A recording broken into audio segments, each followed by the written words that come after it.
Charley's had an amazing impact on arts and culture in Central Ohio and the intersection of culture with history with the arts.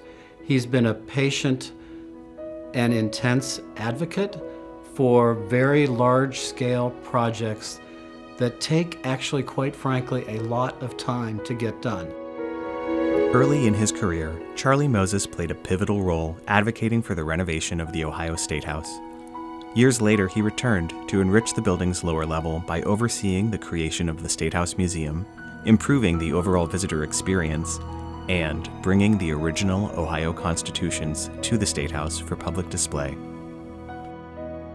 That's the key word, I think, for me in this whole time has been enriching the experience of people that come here, whether they're here for a tour, if they're here for an event. When you look around, what kind of stories can we tell you that draw you in and sort of appeal to your citizenship, to the responsibilities and opportunities that brings to you as an Ohioan? Charley brings these stories to life through the Capital Conversations speaker series, which has featured prominent figures such as Doris Kearns Goodwin, David McCullough, Tom Brokaw, and Ken Burns. They have been wonderful opportunities for people to have a shared experience. To me, it's like a concert. It's the same kind of feeling you get when everybody's singing the same song. In this regard, you're hearing the same story. It's a shared experience, which I think is hard to come by these days. When you're at an event like that, people get caught up in it.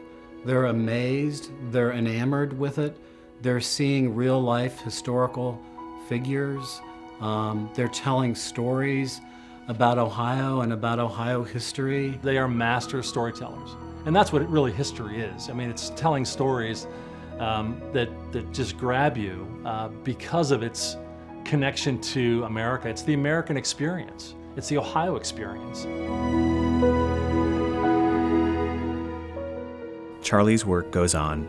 Recent projects include helping open the Hopewell Ceremonial Earthworks to the public and commissioning Ohioans in Space, the first new piece of fine art installed at the Statehouse in 66 years. You have to have people in our community like Charley that are community-minded, that want to leave a legacy behind. So he's willing to reach out, bring people together, collaborate with people, have the best style about it, always be positive, thinking about what the long-term impact of all this can be. The one overwhelming message to me is that when you do something here, it is a collaborative effort. There's no one person does this. There are hundreds of people that, from the people that built the museum, to the funders, to the people on the board, all the legislators and governors that have been supportive of these efforts.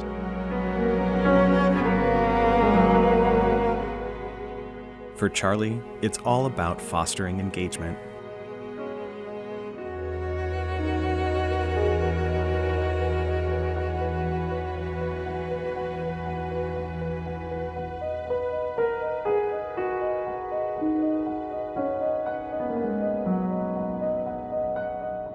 The confluence of art and culture and history, I'd sort of add the three of them together, really teaches us about civility, about understanding, being inspired to pay attention, be inspired to participate, be inspired to volunteer in your community, whatever your community is.